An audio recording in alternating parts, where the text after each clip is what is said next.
Tony Inglese. I serve as Chief Information Officer and Assistant Superintendent for Batavia Schools.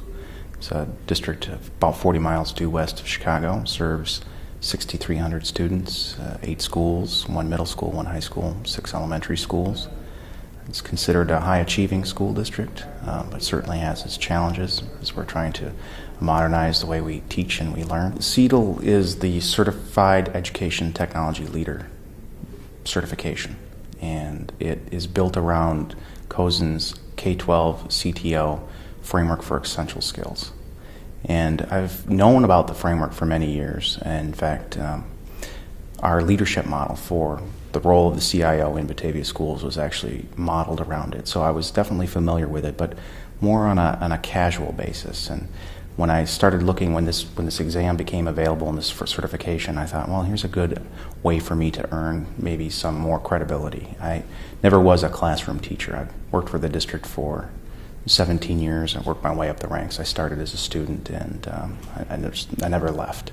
But having never been a classroom teacher, oftentimes teachers would say to me, you make decisions that affect the way teaching and learning happens in our classrooms, and you just don't get it sometimes. And since focusing on the framework and learning more about it with the certification, people really aren't saying that to me anymore, where I don't get it. It's really helped with credibility with the leadership in the district, with the Board of Education, with the teachers in the classroom, and has really given us a model to work off of, making sure that we have all the right ingredients. We're thinking of all the right things when we plan out our strategies. CETL helps with making sure that there isn't a separation between the information technology and the instructional technology. And in most districts, historically, there has been a gap between the two. Oftentimes, there's a geek in a closet somewhere that runs the information technology. And what we know now is schools can't really be successful anymore without integrating technology, not just the information technology, but the instructional technology, and it has to be married together. So the key component for schools moving forward is using technology strategically.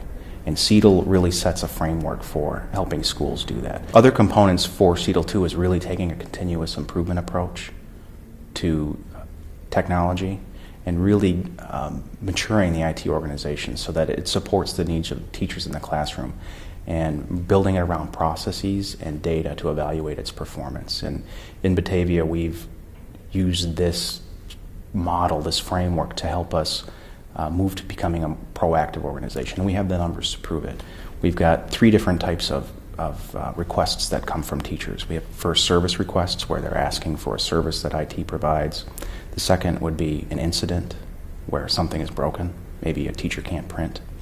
And a third being a problem, where maybe the wireless network is down and it's affecting a group or an entire school. And historically for Batavia, more than 50% of our tickets were either incidents or problems. And in the last year, we've moved toward where 79% of our tickets are now service requests. So we're using the data to evaluate it, to examine what the causes of these incidents and problems are, and to proactively eliminate them so that they're not issues that teachers have to face in the classroom. So that we're making sure that learning isn't interrupted, that technology isn't the barrier, it's not what's in the way, and that teachers can focus on what's more important and students can learn.